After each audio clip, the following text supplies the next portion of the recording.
My name is Waylon Breaux. I'm co-owner of DeLaTerre Permaculture Farm here in Eros, Louisiana. We have 43 acres. We grow a mix of vegetables and livestock. So the livestock I have goes from chickens to pigs, sheep, and goats. I have roughly 2.5 acres that I have in vegetable production, and that includes 2 high tunnels. I also have 29 acres of pasture. That is where our sheep and our goats, 2 dogs and 1 donkey live. And so we're what's called, you can call it a diversified regenerative farm. So we do a little bit of everything.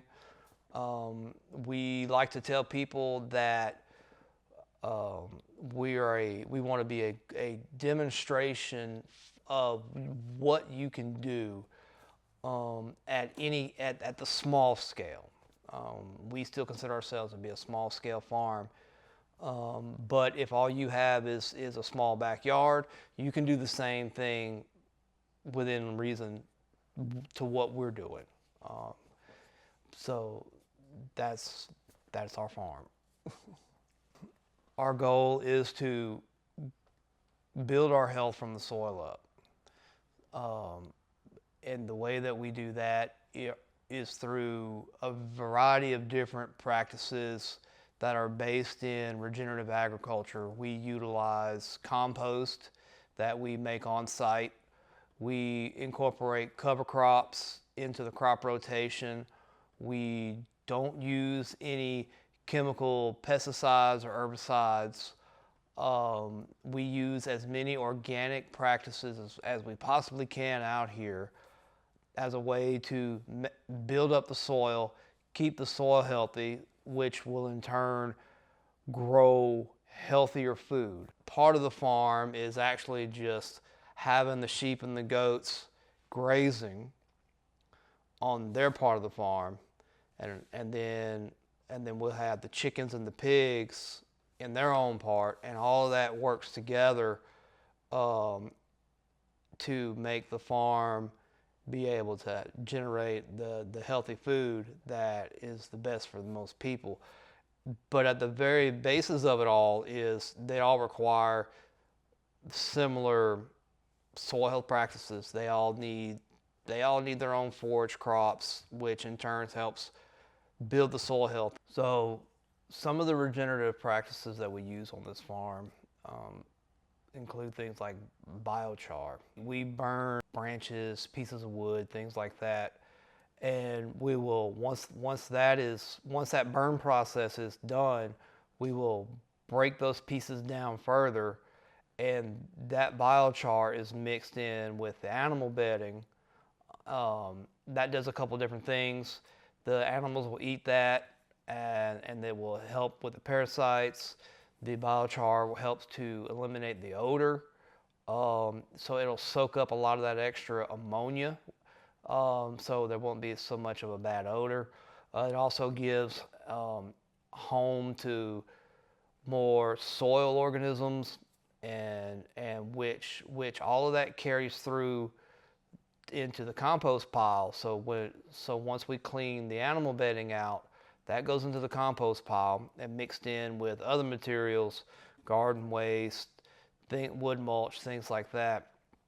And as that begins to compost down, we move it through a series of compost bins.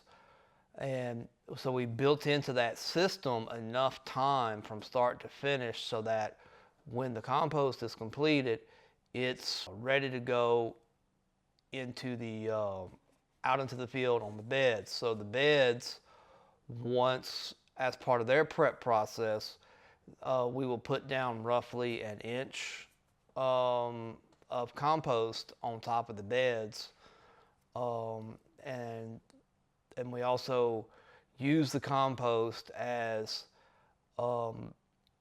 material to create our soil blocks. So we make our own soil blocks using our own compost, and we also add to it our own vermicompost. So we have our own worm bins that we use as a way to build soil fertility, and by adding that into the soil blocks, not only are the transplants getting a real good start, but we are basically seeding the entire bed with its little pockets of compost and biochar and vermicompost all mixed together.